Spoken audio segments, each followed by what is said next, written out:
오늘 이 읽은 말씀은 사실은 복음에 대한 내용인데 굉장히 중요한 내용을 담고 있습니다. 그래서 기독교가 뭐냐를 얘기했을 때 아주 중요한 내용을 여기 전달해주고 있기 때문에 오늘 본문은 어떻게 보면 갈라디아서에서 가장 핵심적인 부분이 아닌가 싶을 정도로 중요합니다.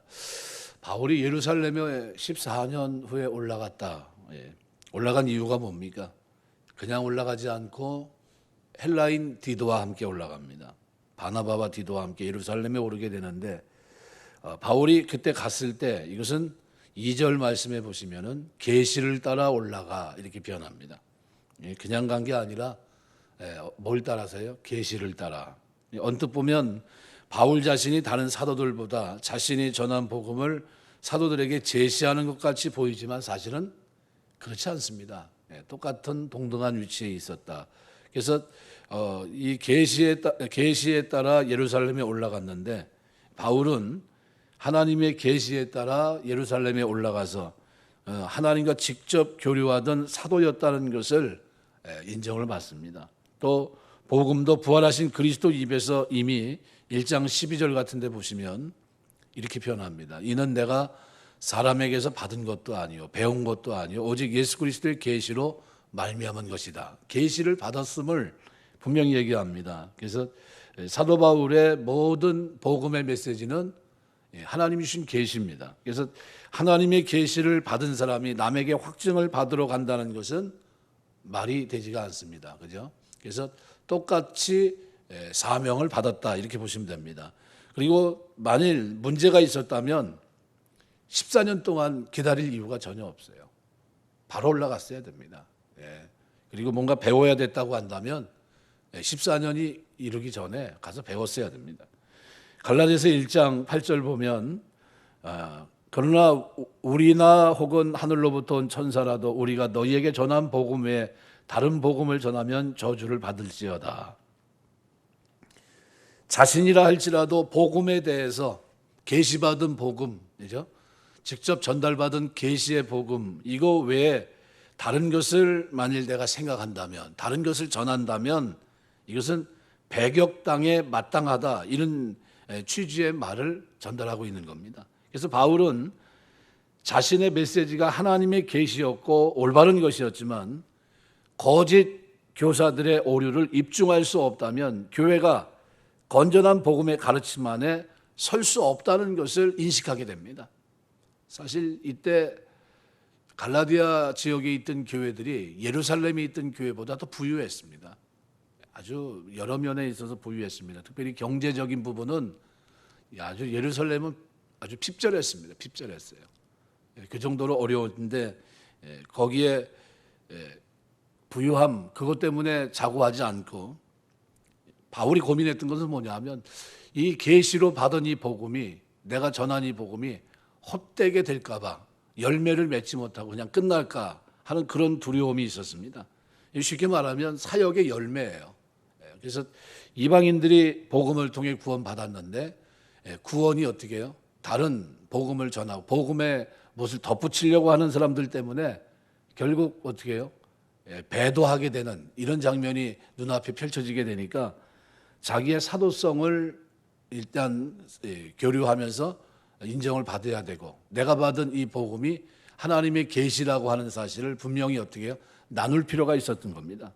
그래서 바울은 복음 안에서 교회의 하나됨을 확인합니다. 이방인 교회와 유대인이 섬겼던 그 교회가 복음 안에서 하나라는 것을 그가 느껴요. 그리고 그것을 확신합니다. 그래서 바울이 전한 복음과 예루살렘 사도들 베드로, 요한, 야고보가 전한 복음이 다르지 않아요.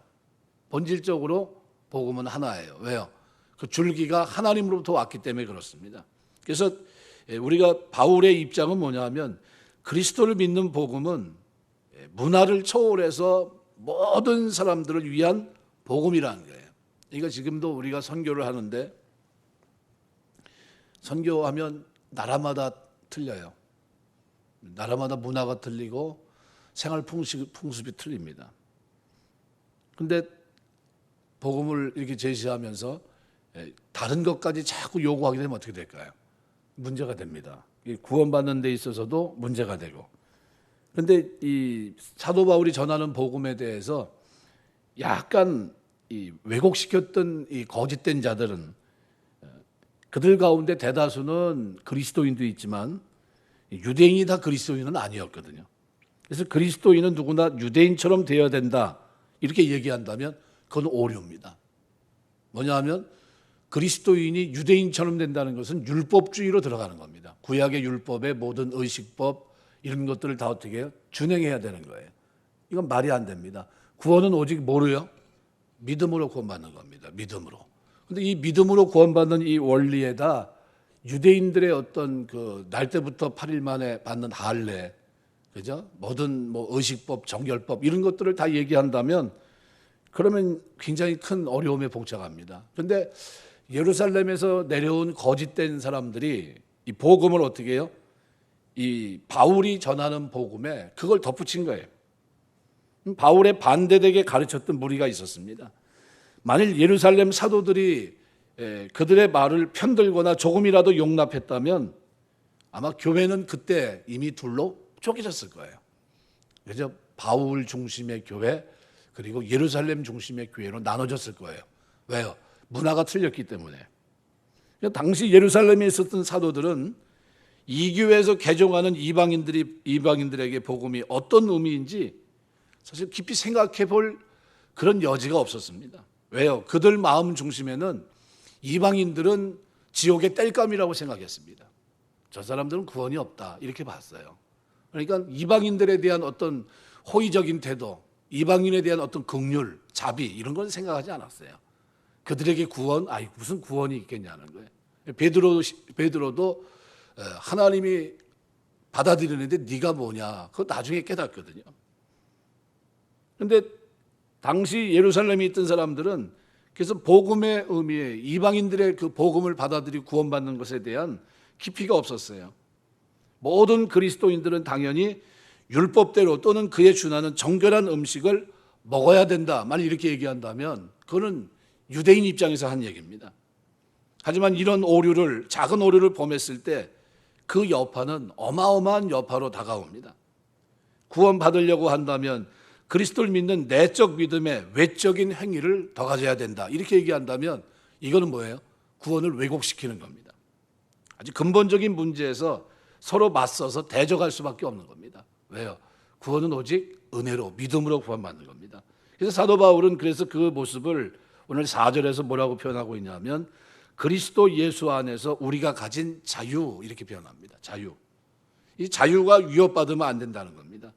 5절에는 복음의 진리 자체도 위기에 처해 있다고 말합니다. 그래서 예루살렘에 올라가서 회의의 결과로 만일 그들이 누구요? 예루살렘에서 가만히 내려온 사람들의 주장에 손을 들어주면 어떻게 될까요? 나눠지는 겁니다. 교회는 하나가 될 수 없어요. 왜? 복음이 변질됐기 때문에. 하나님이 주신 계시의 복음에서 벗어난 거예요. 하나님의 그 큰 사랑과 은혜와 무한한 자비와 긍휼로 그 믿음을 선물로 받고 구원받는 거거든요. 그런데 거기에 어떤 행위들을 추가한다. 말이 안 돼요. 감사한 것은 동등한 위치라고 하는 것을 오늘 본문이 얘기하고 있는데 그래서 2장에 보시면은 어떻게 해요? 친교의 악수를 나눈 장면이 나옵니다. 그래서 9절 보면 이렇게 말해요. 기둥같이 여기는 야고보와 게바와 요한도 내게 주신 은혜를 알므로 나와 바나바에게 친교의 악수를 하였으니 우리는 이방인에게로 그들은 할례자에게로 가게 하려 함이라. 이 친교의 악수란 말이 무슨 얘기냐면 당시에는 이 악수하는 게 그냥 우리 같이 요즘은 만나면 그냥 쉽게 악수하잖아요. 근데 그 당시에는 악수가 어떤 의미였냐면 너와 나는 똑같은 레벨이다 라는 증표였어요. 저 사람과 나는 같다는 거예요. 이 교회에 가만히 들어온 거짓 형제들 또 4절에 보시면 이 거짓 형제들은 디도가 구원받으려면 그리스도를 믿을 뿐만 아니라 할례를 비롯한 유대교 의식들을 그대로 받아들이고 그렇게 살아야 된다라는 주장을 했던 것 같습니다. 그래서 6절에서 사도 바울은 예루살렘 사도들이 자신의 메시지에 의무를 더하여 준 것이 없다 이렇게 단정적으로 얘기해요. 그러니까 예루살렘에서 만나서 사도들과 어떻게 해요? 내가 전한 계시로 받은 복음과 그들이 지금 예루살렘에서 전하고 있는 복음, 하나는 유대인들, 하나는 헬라인들에게 복음을 전하고 있는데 본질적으로 그 복음이 다르지 않다는 거예요. 하나라는 겁니다. 거기 더해준 것이 없어요. 구원받는 데는 여기에 이것이 포함돼야 된다, 이 얘기한 것이 없다는 겁니다.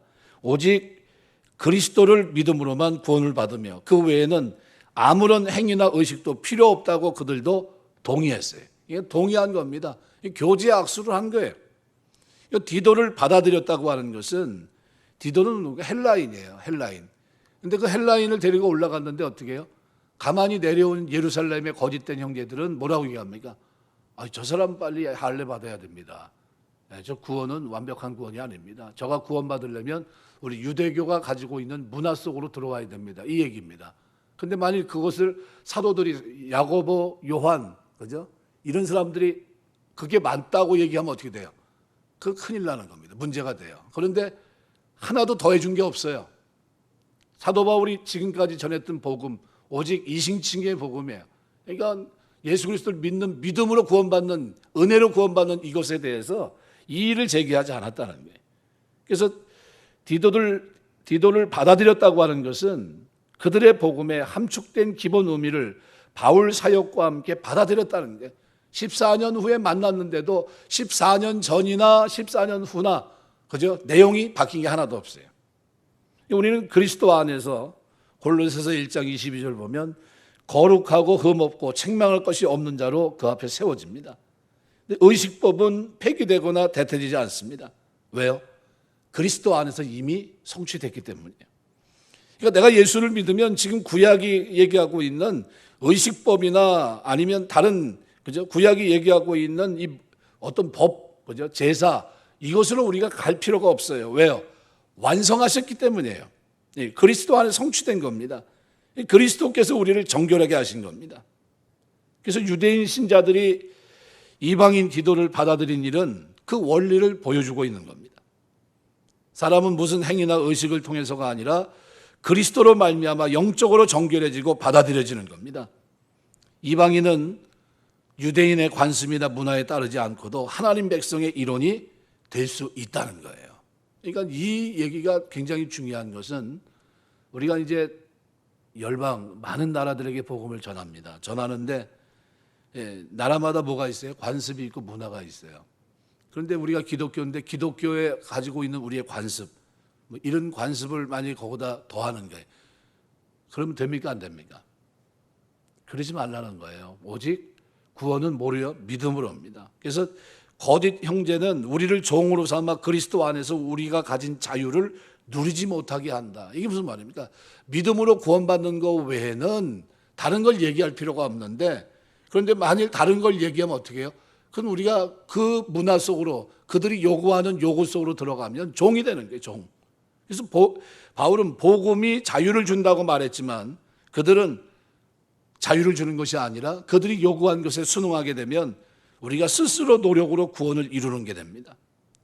그럼 복음은 우리 세상 말로 말하면 물 건너가는 거예요. 아무 의미가 없는 겁니다.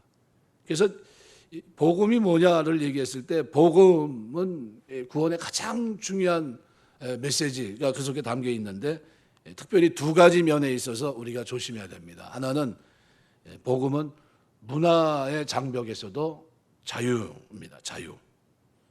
문화적인 자유를 낳고 또 정서적인 자유도 그 속에 담아 있습니다. 쉽게 말하면 하나님과의 관계가 어떤 도덕적인 행실을 유지하는 데 달려 있다고 믿는다면 누구나 다 도덕적인 걸 다 지켜야 돼요. 그리고 그 지키다 보면 지키지 못하니까 죄책감이 있고, 그리고 지은 죄 때문에 불안함이 엄습합니다. 이거는 끝없이 그죠? 그 마음속에 마치 다람쥐 쳇바퀴 돌듯이 살아가요. 사사기에 나와 있는 그 사이클대로 죄를 지면 어떻게 해요? 방법이 없어요. 십계명의 도덕적 의무를 이방인 신자들에게 면제해 주지 않았습니다. 너희는 구원받았으니까 이게 끝난 거다, 그렇게 얘기하지 않고 너희도 이제 구원받았으니까 십계명도 지켜야 되고 거짓말, 도둑질, 간음, 이 모든 것들을 어떻게 해요? 탐심 다 지켜야 된다는 거예요. 그런데 그리스도인들이 지켜야 될 도덕법은 그걸 아셔야 됩니다. 뭐냐면 그거는 구원의 길이 아니고 구원의 방편이 아닙니다. 이거는 삶의 방식으로 주어진 거예요. 삶의 방식. 그러니까 우리가 우리의 순종함은 구원을 얻기 위한 순종이 아니에요. 이미 그리스도 예수 안에서 구원받았음을 우리가 이미 알고 있는 겁니다. 두렵고 불연해서가 아니라 안전하게 해방되었기 때문입니다. 우리는 하나님 은혜에 감사해서 자유로이 순종합니다. 거짓 교사들은 바울도 그리스도인들에게 십계명에 순종할 것을 명했으나 이유와 동기는 완전히 달라요. 그러니까 예수 믿는 사람들, 이방인 가운데 온 사람들, 그리고 이 사도 바울과 거짓 교사들이 만일 똑같이 야 십계명을 다 지켜야 돼, 십계명에 무조건 다 순종해야 돼 얘기했을 때 거짓 교사들이 말하는 십계명은 동기가 완전히 틀립니다. 하나님의 법에 순종하는 동기가 복음의 은혜에 감사해서 하는 동기가 되지 않으면 종이 되고 노예가 되는 겁니다. 자유가 아니에요. 진리를 알지니 진리가 너희를 자유케 하리라 했는데 그에게 자유가 없어요. 복음 안에서 자유가 없는 겁니다. 복음은 문화적으로나 정서적으로나 자유를 가져다 주지만 다른 복음 뭡니까? 다른 복음. 바로 이렇게 윤리적 도덕적인 부분을 어떻게 해요? 다 지켜야 구원받는 거야 얘기를 하면 어떻게 돼요? 그거는 다른 복음이 되는 겁니다. 다른 복음. 우리가 구원받는데 도덕적으로 뭘 다 지키고 난 다음에 구원받는 겁니까? 그게 아니에요. 은혜로 주님의 십자가로 우리를 대속하신 그 사실을 믿는 믿음으로 구원받는 겁니다. 그래서 이런 엉뚱한 주장을 하는 사람들이 갈라디아 교회에 왔어요. 그래서 와서 사람들을 어떻게 해요? 흔들흔들거립니다. 사람들이 가만히 생각해 보니까 지금 바울이 전한 복음은 너무 간단하거든요. 예수님이 나를 위해 죽으셨고 대속한 그 은혜를 믿음으로 구원받는다고 하니까 이게 너무 간단한 거 아니야? 그리고 구원받았으니까 감사함으로 이제는 그 자발적으로 말씀을 지키는 사람이 돼야 됩니다. 이 얘기를 하니까 너무 맹숭맹숭해요. 이미 구원받은 거 아니야? 이제 뭐 대충 살아도 되는 거 아닌가? 이런 생각까지 가져요. 그런데 반대로 이 사도 바울이 이 복음을 전한 이 메시지를 받아들이지 않고 유대인들은 어떻게 생각합니까? 가만히 내려온 사람들은 아니야. 거기에다 우리처럼 어떻게 할례도 받아야 되고 우리처럼 의식법에도 있고 제사법에도 이렇게 해야 되고 뭐 며칠에 몇씩 뭘 해야 되고 하는 어떤 자기들의 습관, 자기들의 문화, 자기들의 어떤 종교적인 영역 속의 모든 것들을 자꾸 제시한다. 그러면 어떻게 될까요? 복음을 왜곡시키는 겁니다. 우리가 다른 데 복음을 전하면서도 굉장히 그게 큰일 날 문제예요. 구원은 오직 뭐로요? 그리스도를 믿는 믿음으로 구원받는 겁니다. 그래서 거기에 우리 행위가 들어가야 안 들어가요? 들어가지 않아요. 그 다음에 행위는 언제 나타나는 겁니까? 감사함으로. 그래서 이 복음 안에서의 자유가 이 복음을 온전히 받아들인 거기서부터 어떻게 해요? 자유함이 있는 겁니다. 우리는 이미 뭐가 있어요? 예수 그리스도 안에서 자유자예요. 진리를 알지니 진리가 너희를 자유케 했다 한 그대로 이미 자유예요. 이제 죄 가운데 놓인 그런 사람이 아니라 의의 백성이 된 겁니다. 사망의 생명으로 옮겨진 거고. 그럼 우리 막 살아도 됩니까? 그렇지 않아요. 어떻게 살아갑니까? 감사함으로 자원하면서 그 오히려 하나님 말씀 앞에 더 순종하며 살아갑니다. 그래서 우리가 여기 오늘 갈라디아서 2장에서 이제 연합을 하게 되는데 우리가 그리스도 안에 있는 걸 말합니다. 그래서 이 2장 4절에 보면 이렇게 표현합니다. 2장 4절에 보면 이는 가만히 들어온 거짓 형제들 때문이라. 그들이 가만히 들어온 것은 그리스도 예수 안에서 우리가 가진 자유를 엿보고 우리를 종으로 삼고자 함이라. 그러니까 예수 그리스도 안에 있는 사람이라고 한다면 첫 번째가 문화적이고 그다음에 인종적인 배경과 무관하게 누구든지 다 어떻게 해요? 연합할 수 있다는 게 하나가 될 수 있다. 복음 안에서. 그죠? 복음 안에서. 예수님의 십자가 이 복된 소식 안에서 다 어떻게 해요? 제한이 없다는 겁니다. 유대인이나 헬라인이나 종이나 야만인이나 예수 그리스도를 믿으면 구원받는 건 다 어떻게 해요? 하나의 진리예요. 이것을 받아들이면 그에게 뭐가 있습니까? 자유함이 있어요. 해방이 있고. 이 자유와 해방은 이제는 죄 문제가 해결됐기 때문에 방종하는 자유가 아니라 어떻게 해요? 자원해서 하나님 말씀 앞에 어떻게 더 순종하는 자유입니다. 그래서 디도에게 억지로 할례를 받지 않게 했던 겁니다. 만일 그것이 필요했다면, 그죠? 복음으로 구원받는, 믿음으로 구원받는 것 외에 만일 유대인이 가지고 있었던 난지 8일 만에 받는 그 할례도 만일 디도에게 구원받는 데 필요한 조건이었다고 한다면 사도 바울이 어떻게 했어야 됩니까? 그 받으라고 명을 했어야 되고, 올라갔을 때 예루살렘에 있는 사도들이 뭐라고 얘기했어야 됩니까? 저 같이 데려온 저 헬라인도 빨리 할례를 받을 수 있게 했으면 좋겠다고. 아마 이 얘기가 오갔어야 되는 겁니다. 그런데 어떻게 해요? 아무 문제가 없었어요. 그러니까 우리가 복음의 신앙에 뭔가 더 하려고 자꾸 고집해서는 안 됩니다. 구원받는 건 뭡니까? 은혜예요. 믿음으로 구원받는 겁니다. 그 후에 우리의 삶은 뭐예요? 이제 하나님이 원하는 삶으로 한 걸음 한 걸음 나아가는 겁니다. 또 하나는 뭐냐면, 연합이라고 하는 것은 뭐냐면 각기 다른 소명을 인정하고 살아가야 됩니다. 이 사도들은 서로 인정합니다. 그죠? 사도 바울이 이방인들에 대한 사도라는 것을 그가 인정하고, 또 자기들은 뭐예요? 유대인들을 향한 사도였다는 것을 어떻게 해요? 인정을 합니다. 그래서 7절 보면 그들은 내가 무할례자에게 복음 전함을 맡은 것이 베드로가 할례자에게 맡음과 같은 것을 보았고, 그죠? 하나님의 계시의 복음은 똑같고 다만 어떻게 방향이 틀려요. 베드로와 바울은 동일한 복음을 전했지만 방식이 서로 다른 것을 인정합니다. 주어진 은사와 능력으로 복음을 전할 수 있는 대상 집단은 사람에 따라 달라요. 그것은 복음의 본질을 수호하면서도 상대에게 맞출 수 있다, 이런 겁니다. 오늘날 이제 우리가 교회에서 잘못하지 말아야 될 것이 있습니다. 그것이 뭐냐면 복음을 수호하지 못하는 아주 흔한 방식이 있어요. 어떤 교회와 그리스도인들은 복음을 현대 세계에 맞춘다 이렇게 하면서 아예 세상 사람들이 교회에 들어왔을 때 이 반감을 주는 요소를 다 제거해 버립니다. 뭐가 있을까요? 가장 중요한 게 그리스도를 통해 하나님께 갈 수 있다는 이 메시지예요. 죄에 대한 메시지, 구원에 대한 메시지, 이런 것들을 어떻게 해요? 혐오감을 준다. 피해에 대한 얘기는 안 했으면 좋겠다.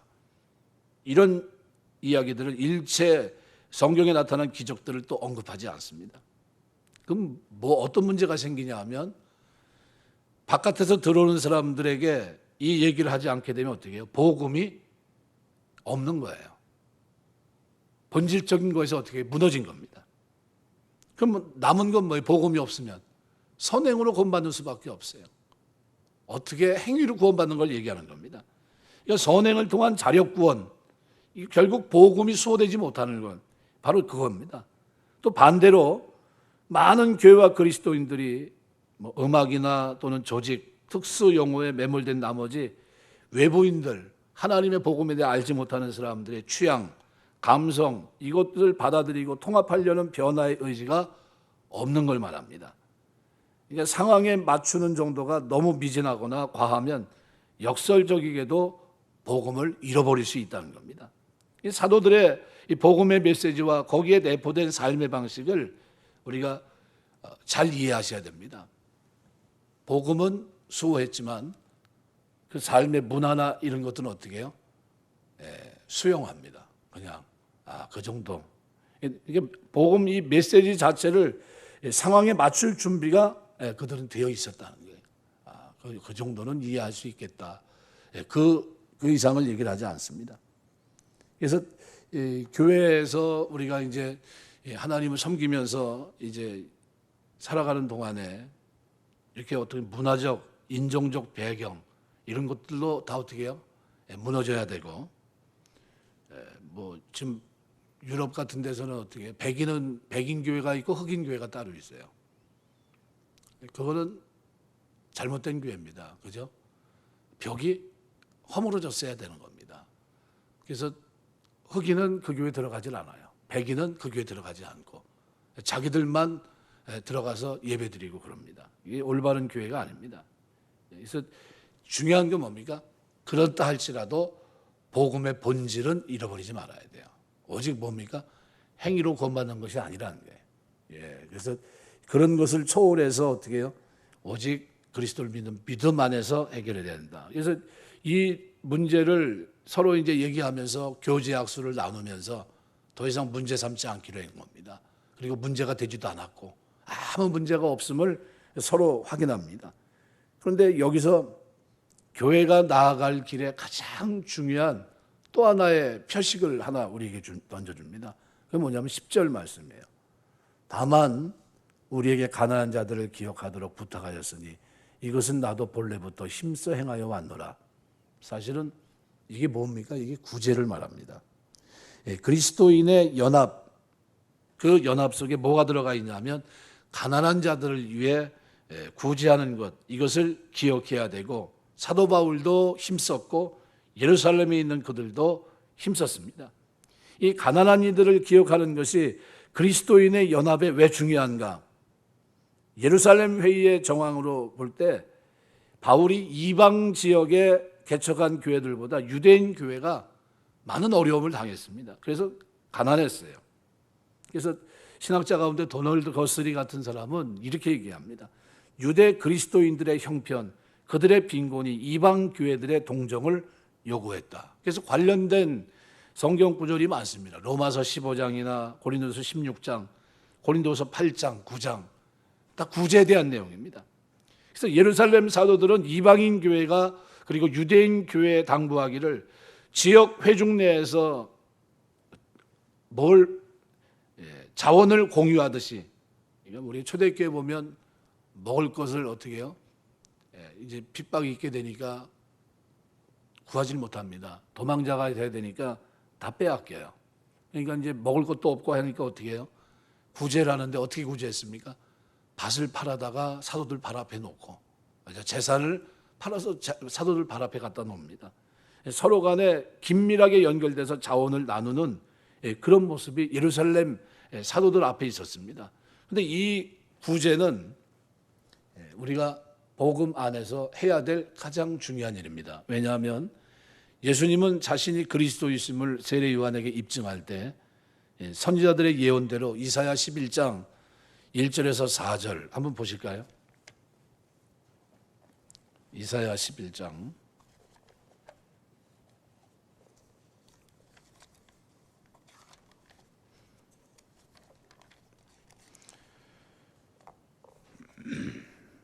구약성경 981쪽. 이새 줄기에서 한 싹이 나며 그 뿌리에서 한 가지가 나서 결실할 것이요 그의 위에 여호와의 영 곧 지혜와 총명의 영이요 모략과 재능의 영이요 지식과 여호와를 경외하는 영이 강림하시리니 그가 여호와를 경외함으로 즐거움을 삼을 것이며 그의 눈에 보이는 대로 심판하지 아니하며 그의 귀에 들리는 대로 판단하지 아니하며 공의로 가난한 자를 심판하며 정직으로 세상에 겸손한 자를 판단할 것이며 그의 입에 막대기로 세상을 치며 그의 입술의 기운으로 악인을 죽일 것이며 이렇게 표현합니다. 이 선지자들의 예언인데 이 예언을 우리가 이해하셔야 됩니다. 또 61편 보시면은 이사야 성경 61편 1절 2절 보면 이렇게 표현합니다. 주 여호와의 영이 내게 내리셨으니 이는 여호와께서 내게 기름을 부으사 가난한 자에게 아름다운 소식을 전하게 하려 하심이라. 나를 보내사 마음이 상한 자를 고치고 포로된 자에게 자유를 갇힌 자에게 노임을 선포하며 여호와의 은혜해와 우리 하나님의 보복의 날을 선포하여 모든 슬픈 자를 위로하되. 이 말씀을 누가복음 4장에서 예수님이 인용하십니다. 그러니까 예수님은 사도 세례 요한에게 자신이 그리스도이심을 입증할 때 선지자들의 예언을 가지고 말씀하십니다. 자신이 질병을 고치고 가난한 이들에게 복음을 전하심을 말합니다. 마태복음 11장 1절에서 6절. 또 그분은 하나님의 은혜를 입은 사람은 빈민을 돕는 일에 열심을 내야 된다고 가르칩니다. 누가복음 6장 35절 36절, 마태복음 5장 43절에서 48절. 또 하나님은 우리에게 칭의의 믿음이 있는지 여부를 판단하실 때 우리가 어떻게 산 걸 마태복음 25장 44절부터 46절 보면 빈민, 난민, 병자, 이 죄수를 섬겼는지를 보십니다. 그러니까 예수님은 살아가면서 이 땅의 공생의 기간 동안 이 일의 모범이에요. 본을 보이셨습니다. 누굴 많이 만나셨어요? 사회 최하층 부류와 함께 살고 먹고 어울리셨어요. 그래서 이것을 마태복음 9장 13절에서는 긍휼이라고 칭하십니다. 긍휼. 그러니까 성경은 우리에게 그런 그분을 닮을 것을 명합니다. 고린도후서 8장 8절에서 15절까지. 그러니까 그리스도인들이 이 땅에서 구원받은 사람들이 해야 될 가장 중요한 일이 뭐냐 하면 구제예요. 그래서 구제에 힘써야 됩니다. 요한일서 3장 16절 17절, 신명기 15장 7절 8절 말씀. 이 교회 내에서도 우리가 재물을 빈부간에 아낌없이 나눴어요. 고린도후서 8장 13절에서 15절, 레위기 25장. 초대교회만 한 것이 아니라 구약 시대에도 이렇게 살아갔었습니다. 그러니까 사도들도 선지자들과 똑같이 참 신앙은 긍휼의 행위로 나타날 수밖에 없다는 것을 가르쳤습니다. 그래서 야고보서 2장 1절에서 23절까지 참 경건이 뭐냐? 고아 과부를 환난 가운데 돌아보고 자기를 지켜 세속에 물지 않는 그것이다. 이렇게 얘기하면서 어떻게 해요? 고아 과부를 돌아보는 거예요. 돌아본다는 게 뭡니까? 말 그대로 신방하는 걸 말합니다. 신방. 기도만 해주겠습니까?